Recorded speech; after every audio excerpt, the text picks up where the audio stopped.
right, let's get straight to it. 2013 Nissan Altima. This is the 2.5 liter engine.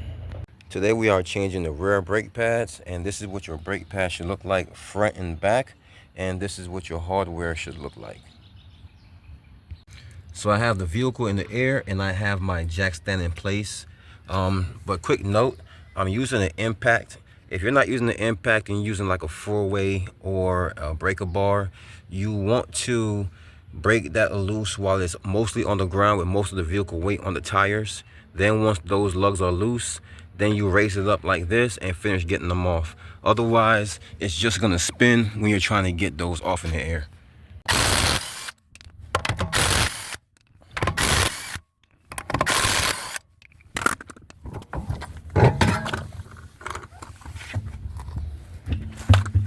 And now that our tire is off, we can see our bolts that need to be removed. There's two 14mm bolts.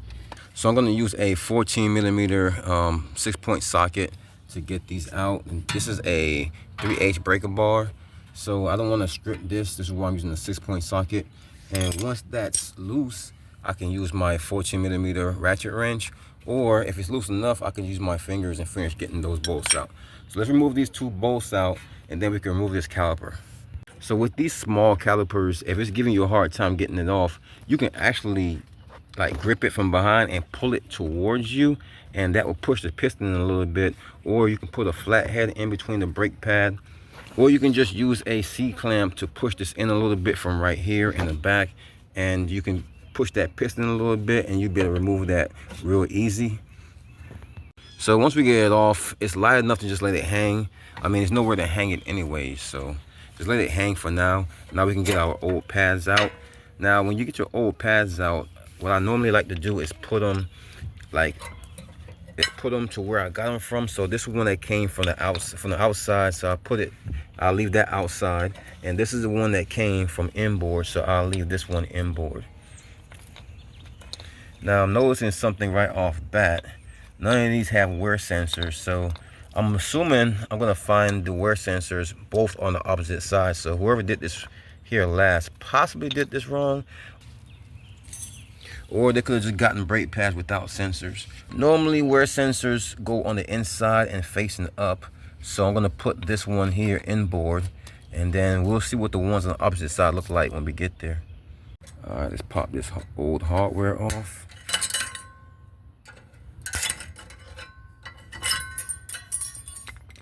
Now's a good time to get a wire brush or something and clean in between these grooves.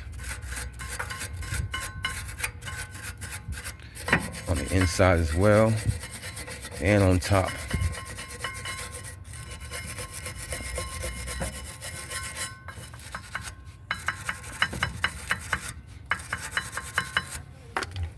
If you don't have shop air, use a can of air duster and get rid of that excess dust. And now we can put our new hardware on. All right, so once our new hardware is on, we can slide our new brake pads in, just like that.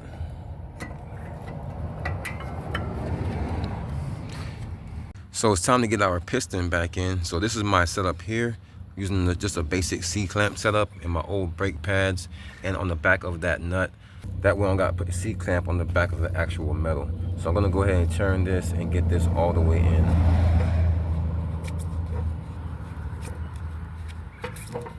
All right, that was easy. Now, release it. That brake pad should fall out. And now we can start our greasing process. So when applying brake grease, a lot of people like to apply it right on the back of the pads, but I don't like to do it that way. I like to put it directly on the face of the piston where it makes contact with the back of the brake pads, and I like to put the rest on the two forks on the opposite side where the other brake pad sets.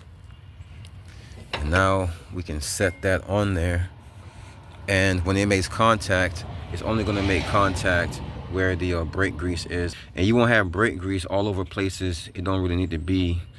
All right, so let's go ahead and get our two bolts back in the back here.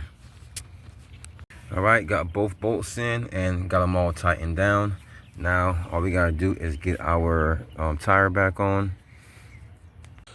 All right, everything's back together. All we gotta do now is put the brake reservoir cap back on, and that's it. That's how you change the rear brakes on a 2012 Nissan Altima.